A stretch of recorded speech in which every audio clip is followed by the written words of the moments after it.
皆さんこんにちは。好奇心 TV です。今回の動画は今アメリカで起きている核爆弾級の革命についての情報をシェアしていこうと思います。すでにネット上ではこの件について話題になっていますが、一方で日本の主要メディアはアメリカで起きている本当のことについて触れることはありませんし、むしろトランプはとんでもないことをやり始めたくらいの扱いになっています。最近では主要メディアのことをオールドメディアというようになって、それはあっという間に定着してしまいました。確かに今アメリカのことだけでなく、世界で何が起きているかの情報をつかむには X が最も早いということが日本国民の一定数の常識となってきています。情報弱者にとってはアメリカで起きていることは全くの他人事なのでしょうが、自分たちはずっと騙され続けてきたということに気がつき始めた人たちは相当高い関心を持って見守っていると思います。ただお祭り気分で眺めていてはあるリスクについて全くの無防備になってしまうと思います。そこでこれから起きるアメリカ発の革命の余波に備えることに役立つ情報をシェアしていこうと思います。ぜひ最後までご視聴ください。このチャンネルでは自分や家族の身を守るためにできることや、日本人がこれ以上騙されることがないようにするための情報を発信しています。チャンネル登録がお済みでない方はぜひチャンネル登録をお願いします。さて、冒頭で今アメリカから届く悪者退治に関する情報にお祭り気分でいてはいけないと言いましたが、そう言っている私は正直歓喜しています。というのも、このチャンネルでずっとろくでもない輩たちに騙されてはいけないと伝えてきたわけですが、多くの賛同者、応援者に支えられている一方で陰謀論だと言われ続けてきたからです。この動画を視聴してくれている皆様も多かれ少なかれ同じ思いをしてきたと思いますから、ほら見たことかという気持ちになるのは当然だと思います。それにしてもトランプ大統領が就任して真っ先に行った不法移民の強制送還といい、国家公立化省同時の責任者であるイーロン・マスクが真っ先に行った USAID 解体のどちらも原爆級のインパクトをアメリカのみならず世界中に与えていることに驚きます。USAID の悪事は文字通りあらゆるセクターに及んでいますので、その内容を整理していこうと思います。おそらく日を追うごとに驚きの事実が明るみに出てくる情報に大喜びする反面、冷静にろくでもない輩たちの最後のあがきに対して今一度気を引き締めて考える必要があると思い、この動画を作成しています。そもそも USAID とは？ USAID の設立は1961年にジョン・ F ・ケネディ大統領が提唱した国際的な助け合いの精神によって設立されました。当時の世界情勢といえば、冷戦が激化する中でアメリカはその影響力を維持し、発展途上国がソ連の影響を受けないよう努める必要に迫られていたのです。これにより経済援助だけでなく、文化的、教育的な交流も通じて友好的な関係を築くための第一歩を踏み出すために設立されました。なので USAID の活動内容は多岐にわたっており、そのことが一歩間違えればどんな悪行にも大義名分を持って動けるということにもなります。一例を挙げると、貧困削減を目的とするさまざまなプログラムや資金援助を提供するほか、経済の成長を促すための技術支援や教育プログラムの実施、そして民主主義の育成に向けた取り組みも含まれています。また、国際的な人道支援にも力を入れており、災害が発生した地域への迅速な援助を行う体制が整えられていますし、疫病の対策も含まれています。今回トランプ政権によって USAID を閉鎖されましたが、国務省にその機能を移管することで基本的な取り組みは継続すると明言しています。ところがリベラル左派は、トランプのせいで世界中の人道支援が途絶えることになり、かなりの数の命が奪われると騒いでいますが、これらは全て悪党ども自身の保身から言っていることであり、人道支援の必要性から来るものではないと思います。今アメリカで起きていること。今アメリカで起きていることというのは、本当にたくさんある中で最も注目するに値する手入れは、今話した USAID の解体ではないでしょうか。毎日、いや1時間ごとに新しい情報が SNS 上に流れているほどなので、場合によっては私が発信する情報は結果的に間違っていることになるかもしれませんが、その辺はご理解いただければと思います。まず私のような情報発信者が大喜びしたことといえば、主要メディアが SNS 上に流れている多くの情報のことを散々陰謀論だとか誤情報だとか言ってきたにもかかわらず、そのほとんどが真実であったということが明らかになりつつあるということです。USAID という政府機関のことは、トランプチームのイーロン・マスクが真っ先に解体するべく動いたという情報が流れるまで、多くの人はその機関について全く聞いたことがなかったのではないでしょうか。皆さんはどうだったでしょうか。私は今この時点で浮上してきている USAID という組織がやってきたとされる数々の悪事はまだ疑惑段階かもしれませんが、世界中で起きているあらゆることに絡んでいることにびっくりしました。日本において行われていた報道規制、言論統制にもこの組織が手を回していたことが分かってきています。だから最近の石破政権では SNS の規制に対して法整備をしようと急に動き出したのかもしれません。つまり USAID から日本の主要メディアに対してこのように報道しろという指示が出ていたということです。それがよくわかるのは安倍元首相が暗殺された時の新聞報道です。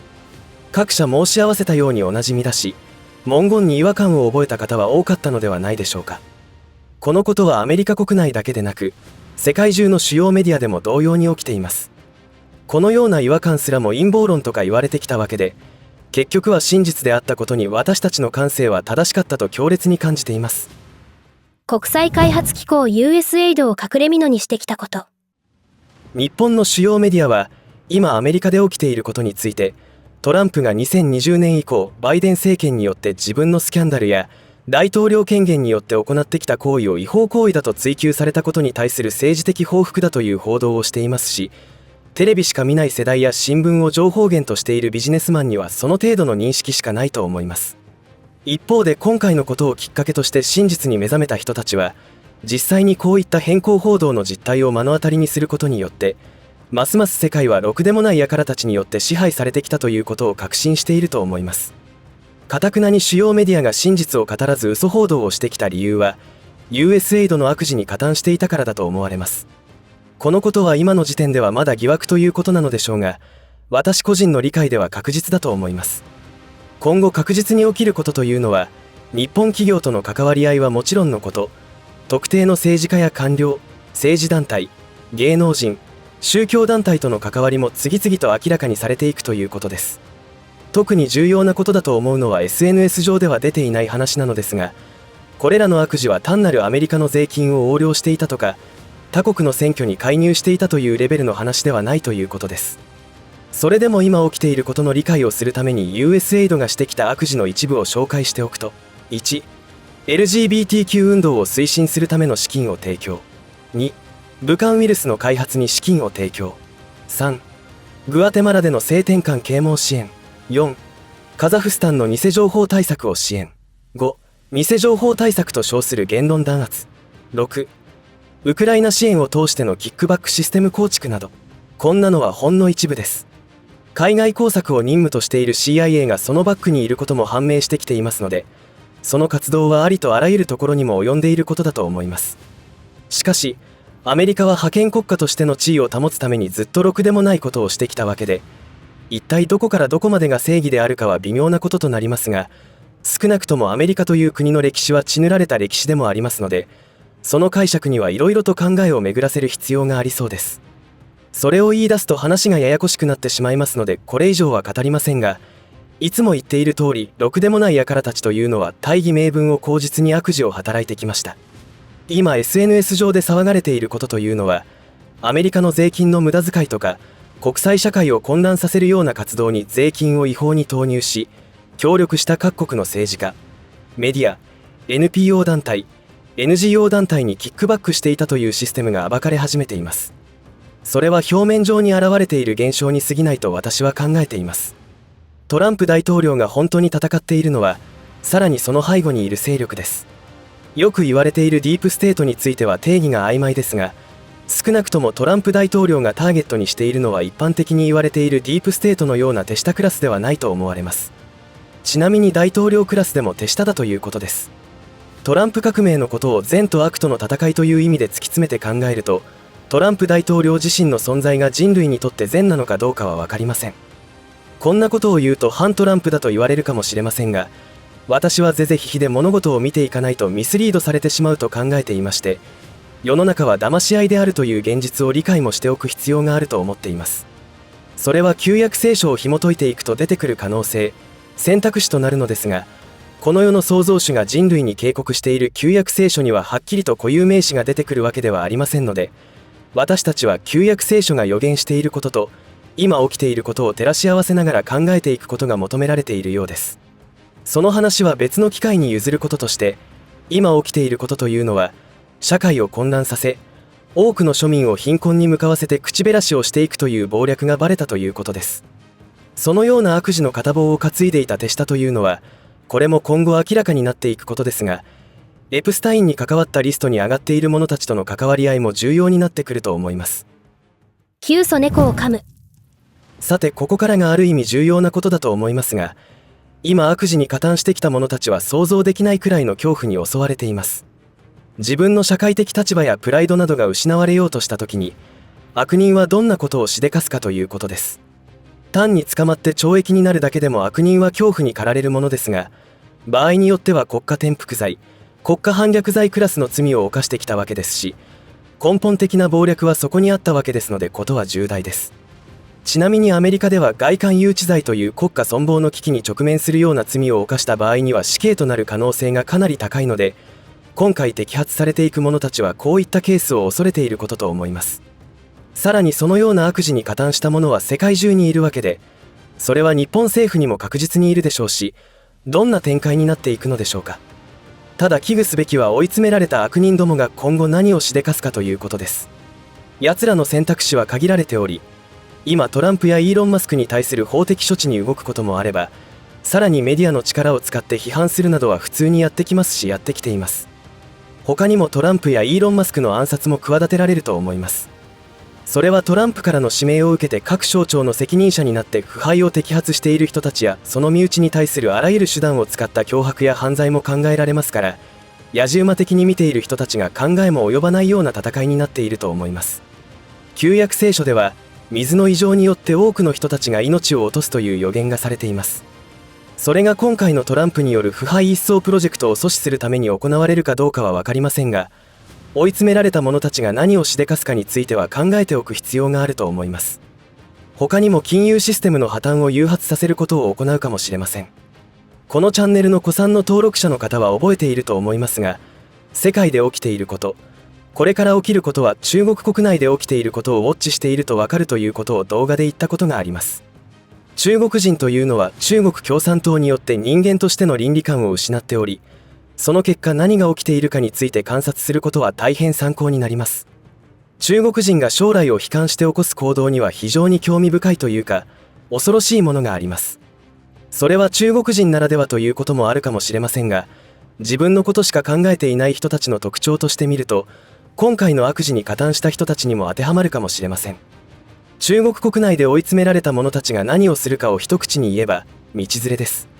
今、中国国内の経済崩壊によって追い詰められた人が犯す犯罪は、歩道に車ごと突っ込んで心中するというものです。さらにこれも日本国内の事件として報道されましたが、エイズに感染した中国人留学生は人気風俗場に足しげく通って感染させ、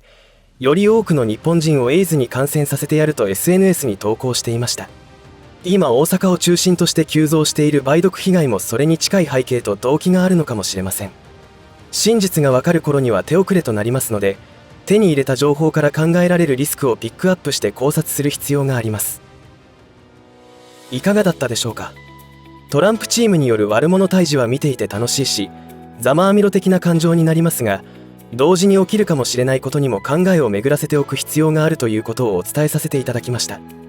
今後起きることというのは間違いなく良い方向に向かうという変化ですが、危惧すべきは同時に起きる国際社会の混乱です。先ほども言ったように、今起きていることは決して悪者が捕まってよかったよかったと終わるような話ではありません。ある意味人類史上ずっと続いてきた神と悪魔との戦いであるというくらいの規模の話です。話がぶっ飛びすぎていると感じるかもしれませんが、おそらくそれが真実です。かつて社会が混乱した時に必ずついて回ったのが食糧危機でした。今私たちはすっかりグローバル化した社会に生きており、地球の裏側で起きた異変によってその影響は翌日にも現象として現れてくるという中で生きています。今までこのチャンネルで言ってきたように、あらゆるものを輸入に依存している日本は、ちょっとした世界情勢の変化で生きるか死ぬかの状況に追い込まれます。素人目に見ても日本政府が行ってきた農業政策は日本人を守るためのものとは思えません。またそれを推進してきたのは親中議員たちです。つまり日本人が飢える状況を作り出してきているとも言えます。。もし旧約聖書で予言されている混乱が間もなく起きるとするなら、年単位での食料備蓄を考えておいた方がいいと思います。連日のトランプ大統領チームの大捕り物に一喜一憂するのもバラエティとして楽しむのも良いですが、もっと大きな視点で見ると恐ろしいことが待っている可能性があることを忘れないでください。これは悲観的な発想をすることを推奨する話ではなく、危機管理的な発想です。ここ数年で知り得た旧約聖書の内容を知ると浮かれてばかりではいられないと強く思います。ぜひ世直しから起きるとばっちりに翻弄されないための対策を考察してください。これ以上突っ込んだ話をするとまたペナルティが課せられますので、そういった内容に触れる動画はメディアブルで発信していこうと思います。そちらの参加も検討していただければと思います。ぜひ共にいよいよ起きる混乱を乗り越えて生き延びてやりましょう。最後までお付き合いありがとうございました。以上で今回の話は終わりとしますが、皆さんの応援が次の動画作成の力になりますので、いいねボタン、チャンネル登録、通知設定をオンにしていただけると嬉しいです。また、コメント欄へのご意見、ご感想の書き込みもいただけたら励みになります。最後までご視聴ありがとうございました。好奇心 TV でした。